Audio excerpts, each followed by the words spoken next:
Hello, everyone, and welcome back to another edition of the SimNFL show.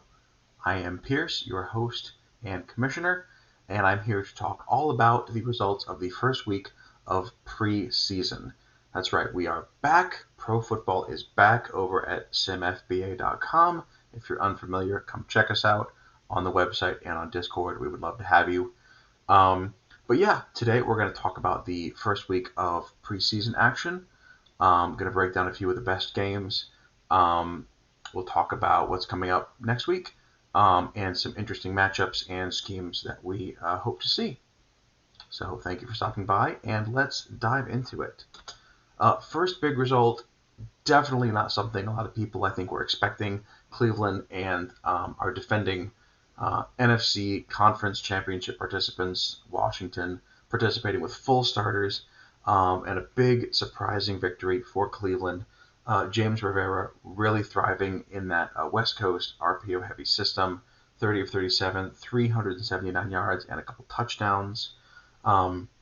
His top target was George Lovejoy, who had 15 targets, 13 receptions, 147 yards.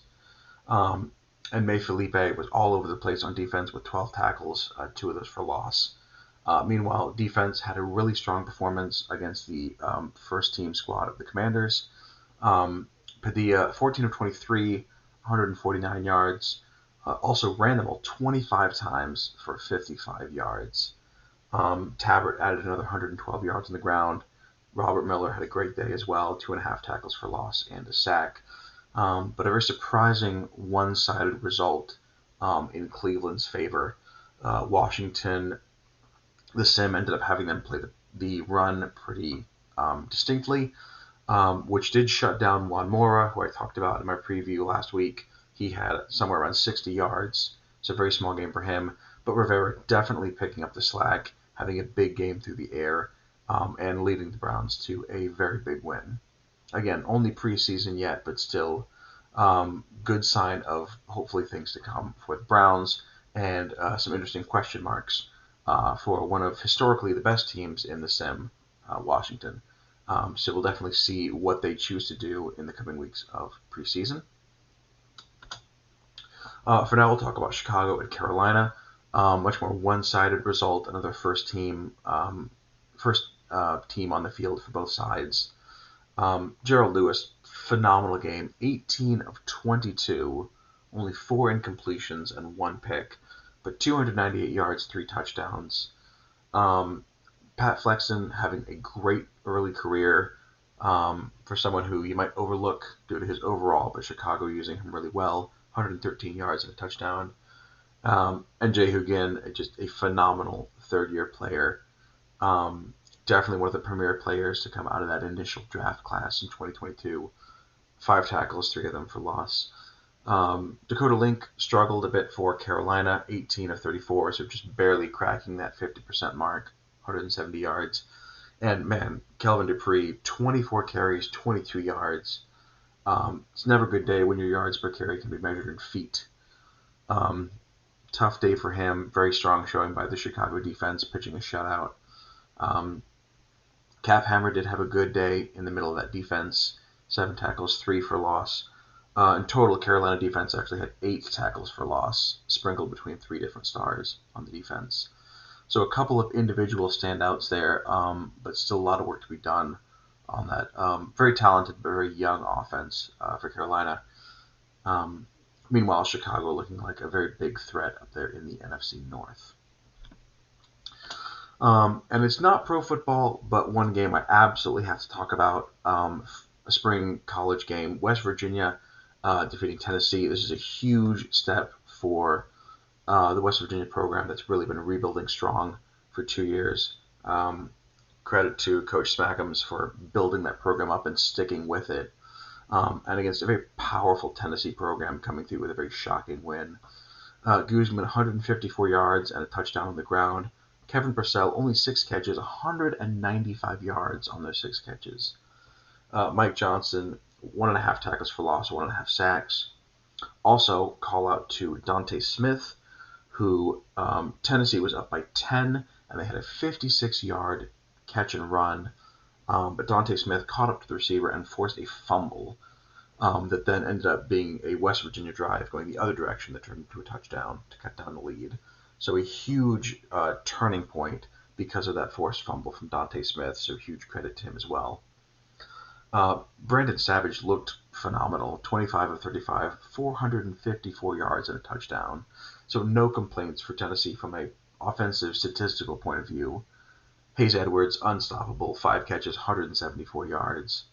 4 tackles for loss from Jonathan Adams. So definitely some standout performances, but a very, very surprising result and a very big win for West Virginia, even as the spring game, building momentum into the regular season. Amazing dramatic game, walk-off touchdown run in the last seconds with a game-winning extra point. Definitely worth taking a second look at that one.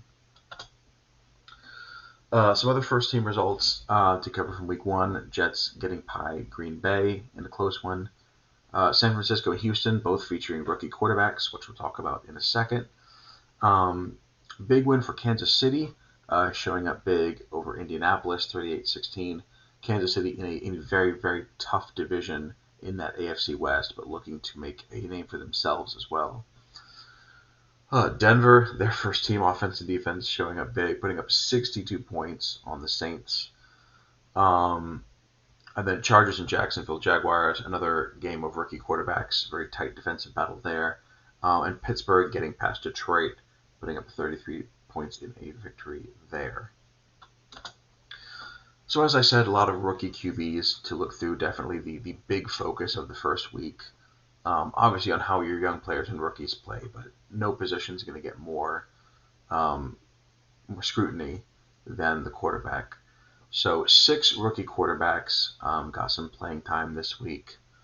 Andrew Moncrief of Philadelphia, the only one to crack past the 50% completion mark, and that was only on 4 completions out of 6 for 30 yards. Added 18 yards on the ground as well. Morand struggling with Houston, 13 of 34. Did throw a pick and 4 sacks. Actually, no touchdowns across the 6 rookies. Brooks Burke and Jacksonville, the only other one to hit 50%. Actually threw 40 passes, completing 20. Did have a pick and 3 sacks. Sorry, Dylan Gomez of Minnesota also hitting 50%, 14 of 28. So obviously, it's early. They're rookies. There's going to be growing pains.